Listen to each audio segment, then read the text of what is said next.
Bienvenidos. En esta ocasión vamos a estar hablando sobre los sistemas de almacenamiento empresarial. En esta presentación abordaremos los conceptos iniciales o los conceptos básicos, por así mencionar. Arranquemos. La parte del sistema de almacenamiento toma un inicio muy importante y hay que tomar en cuenta lo siguiente. Cada vez todos los que estamos involucrados en el área de sistemas estamos teniendo un rol más consultivo al interior de la empresa. Es por eso que tenemos que estar preparados, actualizados y sobre todo conocer cómo nuestra infraestructura, sistemas de almacenamiento, servidores, red, aplicaciones, etcétera, opera para conocer sus capacidades y en un momento dado saber si podemos cubrir las nuevas demandas que el negocio va a traer. ¿Ok? Eso es sumamente importante. Veamos un poquito de historia y conceptos, siempre sobre aspectos de almacenamiento. En aquel entonces, 1956, esa imagen de fondo que ves ahí, toda esa imagen de fondo fue lo que se llamó en un inicio, pues el primer disco duro. Está de más decir que eso fue fabricado por la gente de IBM y era un salón completo. Obviamente las capacidades eran de un par de megas, si no mal recuerdo. Era una cosa increíble, pero para ese entonces, toda una novedad. Un poquito de historia. Con relación a los sistemas de almacenamiento, ¿verdad? Yo no sé si alguno se recordará de esas memorias USB, las Cruiser Mini de 128 megas. Eran una maravilla. Cualquiera que tenía una de esas, pues se sentía realizado. Yo no sé si en un momento dado te traes la nostalgia con esta imagen. Y si vamos un poquito en la línea del tiempo, las memorias USB o como tal el protocolo de transferencia y almacenamiento USB arranca en 1996 con una velocidad de 1.5 megas por segundo. Hoy, o más bien la última versión de USB 3.1 que sale o estuvo en el 2013 con su año de lanzamiento, transfiere 10 gigas por segundo. Es una cosa bastante increíble cómo esto ha venido evolucionando. Otra, cintas de almacenamiento. No podemos dejar de lado las cintas. Muchos tienen en mente de que utilizar cintas de respaldo es cosa del pasado. No necesariamente. Las cintas han venido evolucionando. La tecnología de cinta se llama LTO, Linear Tape Open, significa el apelativo de los LTO, y son cintas que hoy en día el modelo o el estándar actual de LTO es la versión 8, el cual tiene una tasa de transferencia súper alta y una capacidad por cinta muy, pero muy alta. ¿Por qué utilizar cinta? Es un medio que en una única cinta tú puedes guardar mucha información. Mire, pero es lento. Ya no es lento. Hay unidades de lectura y escritura sobre esas cintas llamados drives que escriben sumamente rápido. Realmente la utilización de cinta se ocupa por dos cosas. Una, por optimizar el almacenamiento dado la alta capacidad de información que puede guardar por cinta. Y dos, por guardar información histórica. La información histórica la guardas en cinta y obviamente las cintas tienen que guardarse en un lugar especial adecuado. Entiéndase un lugar que normalmente se le llama la cintoteca, en donde existen las condiciones ambientales, climáticas y electromecánicas, por así decirlo, para que la información almacenada en las cintas no se dañe. Es por eso que las cintas es un excelente recurso para guardar información histórica. ¿Qué más? Las cintas operan normalmente cuando tenemos muchas cintas o estamos rotando cintas, que es otro concepto muy interesante, en algo que se llaman librerías de respaldo. Las librerías de respaldo son equipos que tienen un brazo mecánico, justo como el que estás viendo ahí en la imagen. Ese brazo mecánico se mueve tanto verticalmente como horizontalmente para leer todas las cintas que están a un costado. Por el modelo en particular que estás viendo, si no mal recuerdo, es una unidad de una librería de cintas que soporta 20 cintas o 22 cintas por ahí. Y en la parte del fondo está algo que se llama el drive. ¿Qué es el drive? Es el dispositivo sobre el cual se hace el proceso de grabación de los datos en la cinta. Así que no es nuevamente un esquema lento o viejo el utilizar cintas de respaldo. Al contrario, la utilización de cintas de respaldo en algunos casos es una medida adicional para cumplir con una estrategia eficiente y efectiva para recuperación de los datos. Tómalo muy en cuenta. Hay un tema por ahí importante con el uso de las cintas. Si nos vamos a meter a usar cintas, hay que tener una filosofía, por así decirlo, de que a las cintas tú tienes que etiquetarlas. Si logras ver nuevamente la imagen, esas cintas, voy a mover mi mouse por acá, estas cintas que están acá tienen una calcomanía con un código de barra impreso. Ese código de barra no viene de fábrica, tú lo preparas, tú lo imprimes y ese código de barras es utilizado por el lector, en este caso por el dispositivo robótico o este brazo que lee el código de cinta, jala la cinta y la lleva a la unidad de escritura, entiéndase al drive.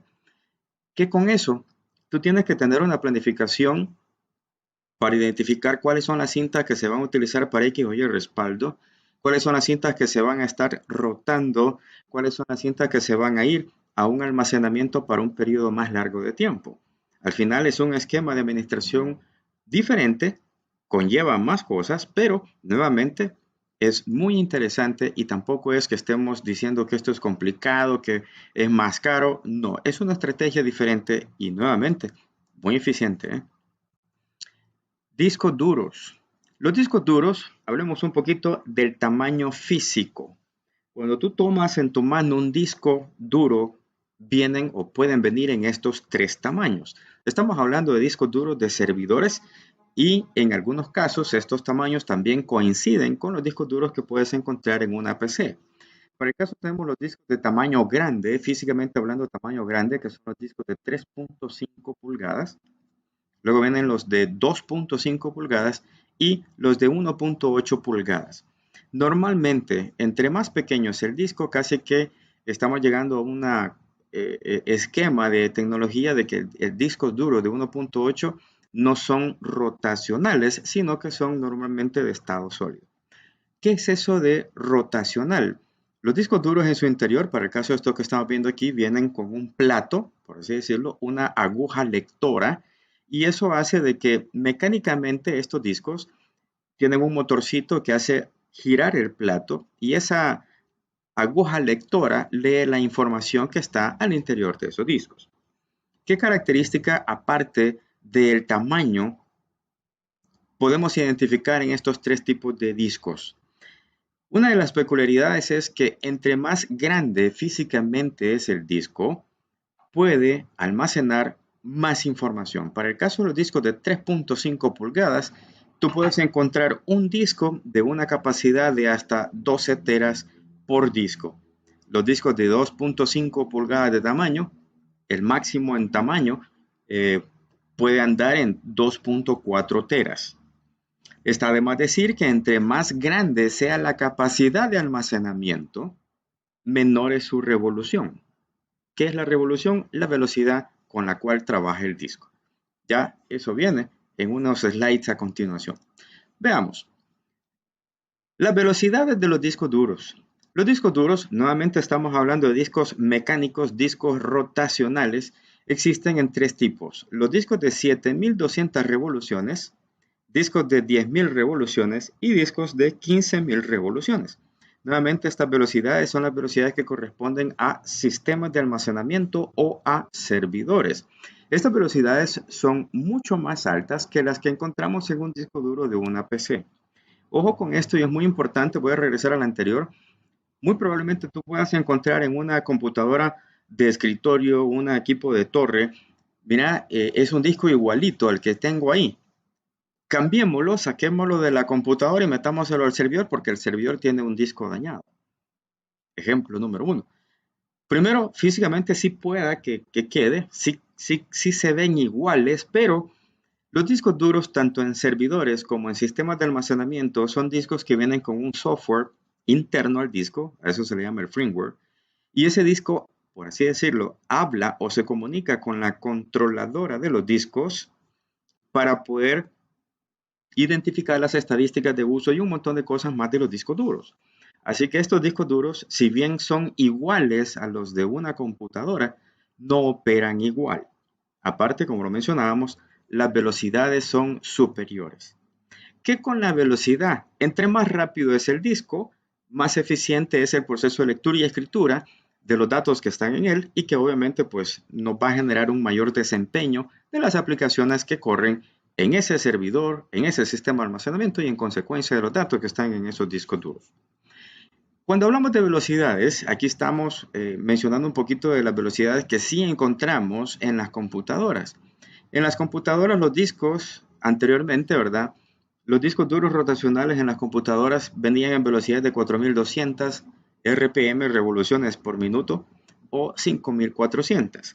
Hoy en día, ojo, hoy en día, la mayoría de las computadoras ya no vienen en estas velocidades. Los discos duros rotacionales de las computadoras ya están viniendo exclusivamente en velocidades de 7200 revoluciones por minuto. ¿Qué es la latencia? La latencia es el tiempo que demora el disco en procesar una operación de lectura o una operación de escritura. Así que es también importante identificar ese elemento. ¿Ok? Bueno, ¿qué más tenemos a continuación aquí? Aparte de las lecturas, aparte de la velocidad, cuando estamos hablando de un sistema de almacenamiento o de un servidor incluso, es necesario que se considere siempre el arreglo de discos. Entiéndase la forma en cómo esos discos duros van a operar, como que si fueran una sola unidad. A eso se le llaman arreglos RAID, en donde RAID significa Redundant Array of Inexpensive Disks, discos redundantes o conjunto redundante de discos baratos, por así decirlo, por lo menos esa es la definición.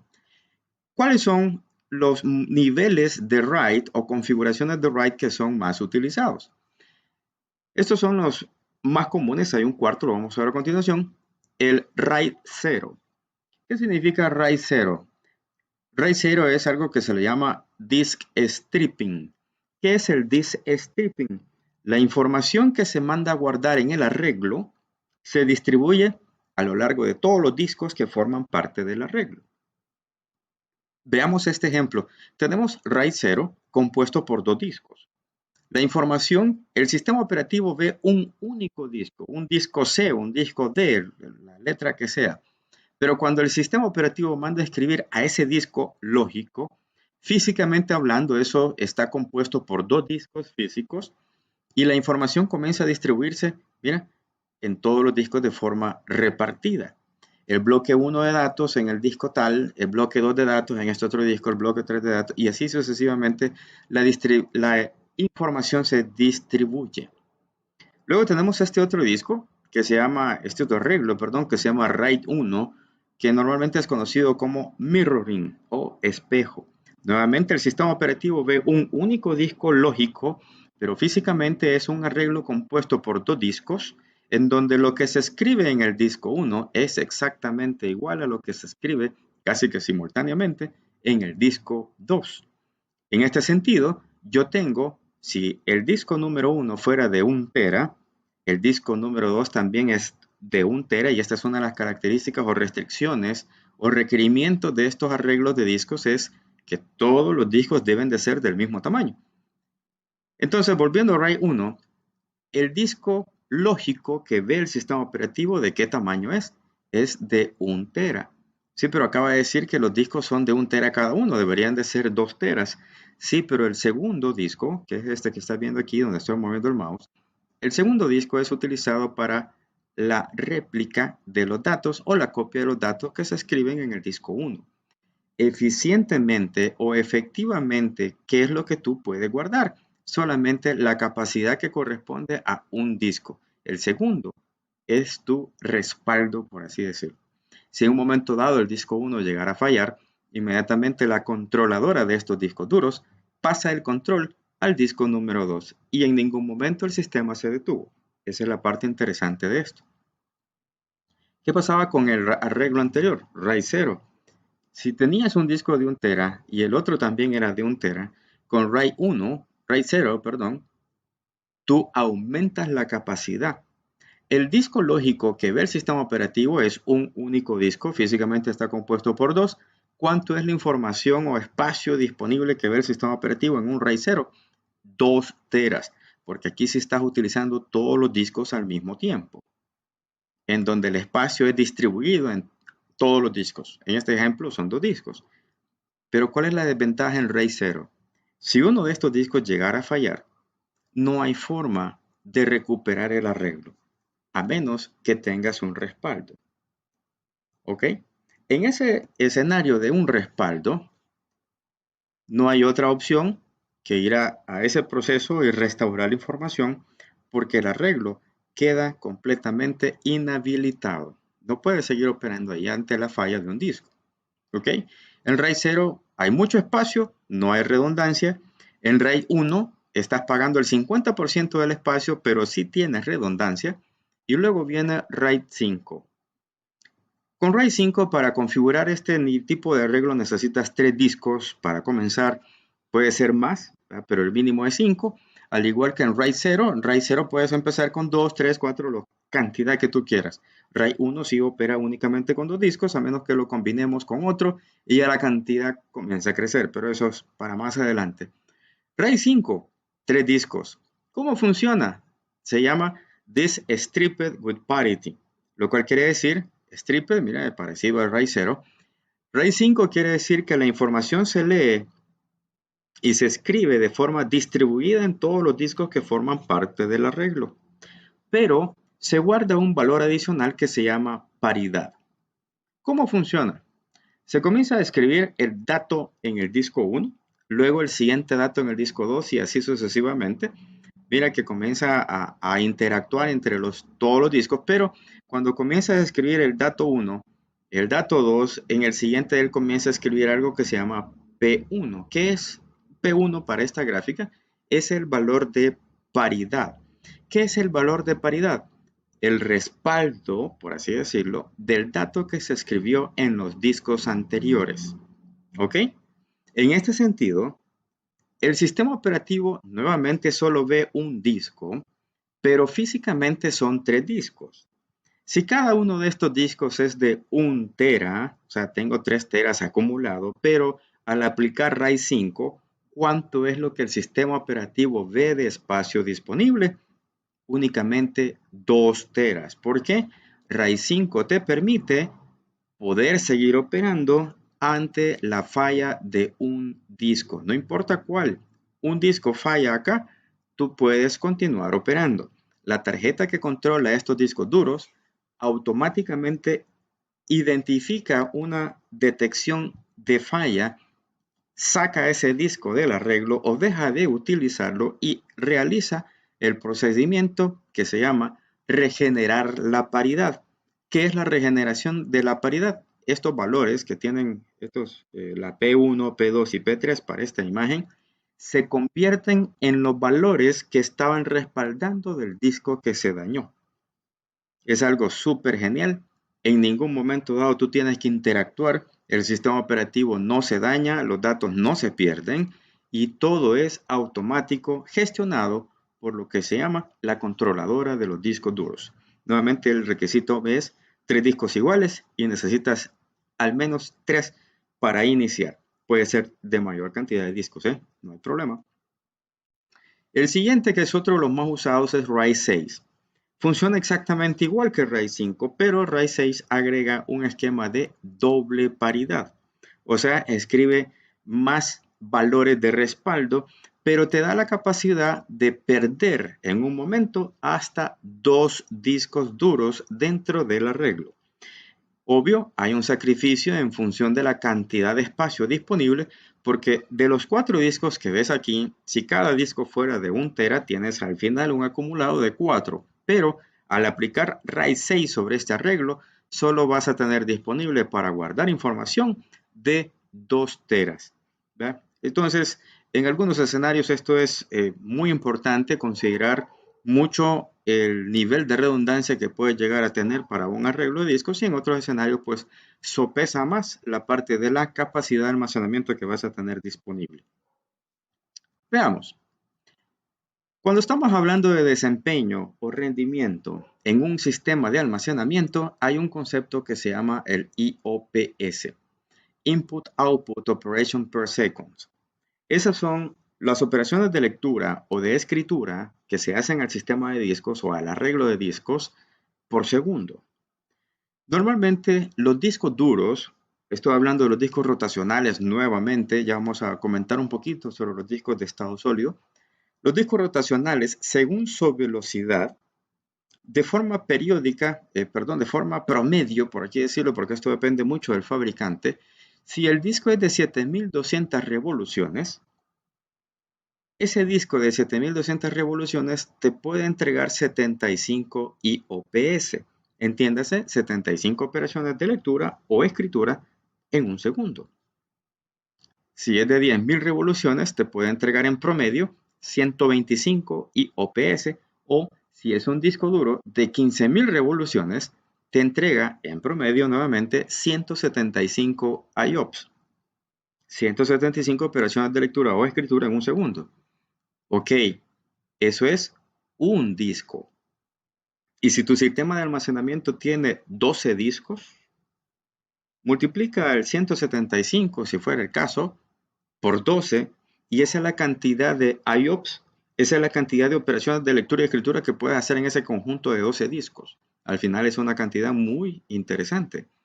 Entre más alto sea el número de los IOPS, más rápido es tu sistema de almacenamiento. Llámese los discos según arreglo en un servidor o los discos según arreglo para un sistema de almacenamiento. ¿Qué pasa con los discos de estado sólido? Está de más decir que los discos de estado sólido son mucho más rápidos. Sin embargo, en promedio, nuevamente, los discos de estado sólido vienen por tipos también: lectura intensiva, escritura intensiva o de uso mixto. Pero de forma general, en un promedio por ahí anda 3500 IOPS un disco de estado sólido. Nuevamente, es sumamente mucho más rápido, pero hay temas de costos ahí que todavía estamos tratando de superar. ¿Ok? Cuando queremos evaluar el nivel de IOPS, no es únicamente el conteo del promedio de los IOPS que estamos viendo en la tabla anterior, sino hay ciertos sistemas de monitoreo o ciertos sistemas de análisis de desempeño que me pueden brindar esa información, porque necesito saber en qué momento durante el día o época del mes los discos son mayormente demandados, o mi sistema de almacenamiento es mayormente demandado. Eso me va a ayudar a identificar, para aquellos sistemas de almacenamiento que utilizan algo que se llaman capas de almacenamiento, la capa caliente o el tier 0, esos son los datos que a un momento dado tienen mayor utilización. ¿Cuánto es esa mayor utilización?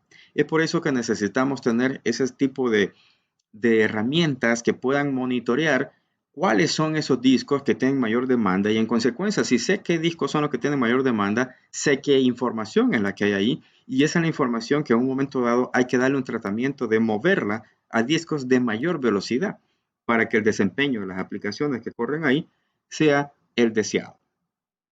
Es por eso que en el entrenamiento más adelante vamos a ver una de esas herramientas que nos permite justo sacar esa imagen que tenemos ahí de esa gráfica de desempeño para poder identificar los IOPS de escritura y los IOPS de lectura para un sistema o un servidor y su equipo de almacenamiento.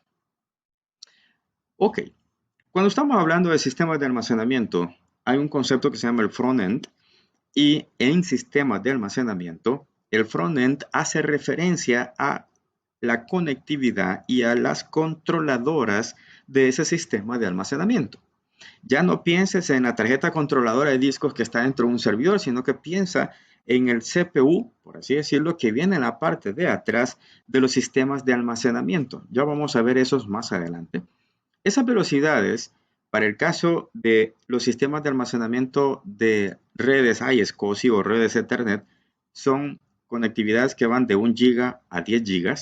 Y en el caso de los sistemas de fibra canal, hay de 8 GB, 16 GB y últimamente de 32 gigabits por segundo. Nuevamente sobre un medio de fibra canal. ¿Cuáles son los sistemas de almacenamiento formales? Los sistemas de almacenamiento empresariales. Hay tres. Aquí tenemos los sistemas DAS. DAS significa Direct Attached Storage. Ahí lo puedes ir a identificar en el material más adelante. Los sistemas DAS son sistemas que están directamente conectados hacia el servidor que está haciendo uso del almacenamiento. En ese sentido, el servidor se hace cargo del file system y ese conjunto de discos o ese aparato de almacenamiento simple y sencillamente se encarga del nivel de arreglo o protección para todos los discos que están adentro de esa caja. Luego está el sistema de almacenamiento NAS. Los sistemas de almacenamiento NAS significa Network Attached Storage, en donde a través de un sistema de red, normalmente la red TCP/IP, servidores de aplicación o incluso usuarios se pueden conectar a ese sistema de almacenamiento, que por lo general es para compartir carpetas o entregar discos virtuales basados en iSCSI. Ya vamos a ver qué es eso de iSCSI. Pero el sistema de almacenamiento NAS, el sistema como tal de almacenamiento, maneja su propio file system y su nivel de arreglo. O sea que al final ya le entregamos todo cocinado a los servidores que se conectan a este sistema de almacenamiento o incluso usuarios finales.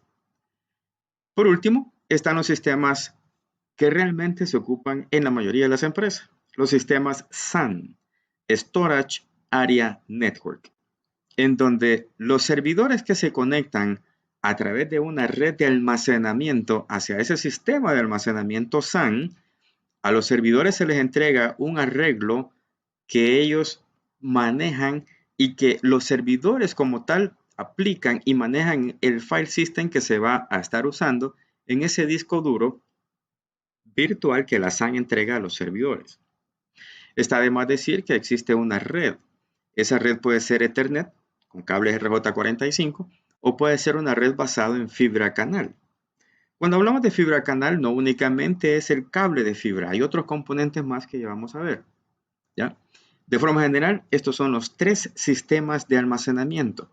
Detalles puntuales para cada uno de ellos los vamos a ver a continuación en los módulos posteriores. Los protocolos de almacenamiento. Cuando hablamos de almacenamiento puro, equipos que solo se dedican a hacer operaciones de almacenamiento, operan en estos 3 protocolos de operación. El primero se llama iSCSI. Si te le quitas la I inicial, era SCSI nada más. Esa era un tipo de interfase de tarjetas de almacenamiento de los servidores antiguos. Ahora, al colocar la I al inicio, todas esas letras significa Internet, de la I chiquitita, Internet Serial, Internet Small Computer System Interface. Eso significa todo eso. Igual esa definición está en el aula. Entonces, cuando tú estás usando iSCSI, tiene la facilidad de crear una red de almacenamiento utilizando redes Ethernet. El switch de red que ya tienes en la oficina te sirve para correr eso sin problemas. Las tarjetas de red de los servidores, o sea, al final no tienes que invertir en una infraestructura de comunicación diferente o aparte. Simple y sencillamente configurar este protocolo para que tu sistema de almacenamiento pueda compartir discos de forma virtual hacia otros servidores o usuarios finales. El otro protocolo de almacenamiento es fibra canal sobre Ethernet, FCOE. Existe, normalmente no es muy utilizado porque los requerimientos de equipo de comunicación para cubrir este esquema de comunicación pues todavía es algo bastante costoso.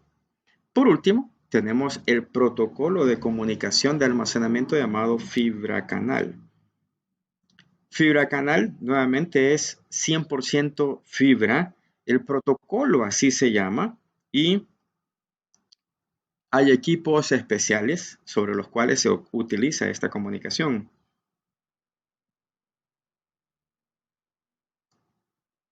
Veamos, ¿cómo luce una red de almacenamiento basado en iSCSI? ¿Cómo luce una red de almacenamiento basado en iSCSI? En iSCSI tenemos el equipo de comunicación basado en red. ¿Entiendes? Este es un switch de los comunes. Es un switch Cisco, es un switch, ponle la marca que tú quieras, con cables RJ45, etc.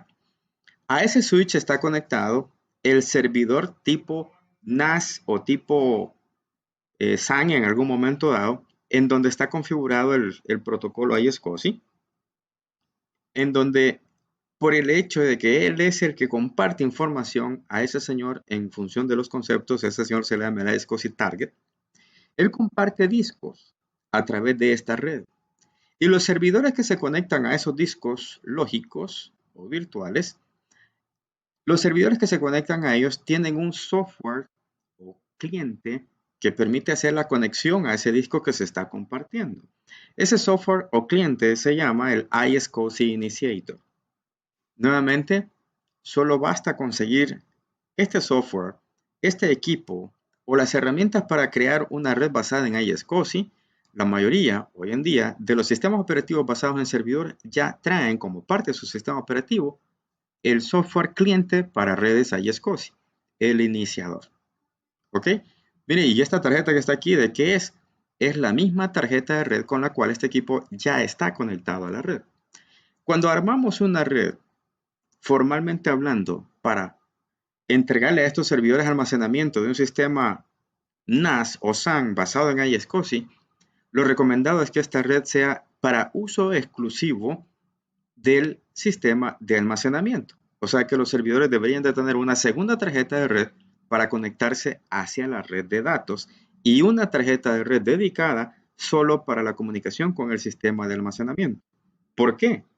Desempeño, velocidad de acceso a los discos que este sistema está entregando. Casi por último, red de almacenamiento fibra canal. Acá se cumple lo anterior, con la única diferencia es que en el sistema de almacenamiento tipo SAN, que es este que tenemos aquí abajito, este se conecta a través de un fibra canal switch, un switch de fibra canal, y se conecta a los servidores utilizando una tarjeta adicional. Esa tarjeta adicional, aquí lo tenemos, son tarjetas de fibra canal. Esas tarjetas de fibra canal son como si fuesen tarjetas de red, pero tienen un nombre particular. Se llaman HBA. La tarjeta tiene que ser de la misma velocidad con la cual opera el switch. Estos switches no son switches de red convencionales, son switches de fibra, manejan un protocolo propietario de fibra canal, etc. Y, como lo puedes ver en la imagen, cada servidor tiene una segunda interfase de red con la cual se conecta a la red de la oficina. Es un sistema mucho más complejo en un momento dado y también un poco más costoso. ¿Cuáles son esos componentes? Aquí tenemos una imagen. Para el caso de esta SAN o de estas partes de un sistema SAN, el literal A eran las controladoras de ese sistema de almacenamiento. Obviamente esta es una foto bastante antigua. Este es un sistema de almacenamiento con sus controladoras. El literal B corresponde a los enclosures de los discos, entiéndase, a las cajas donde van los discos duros.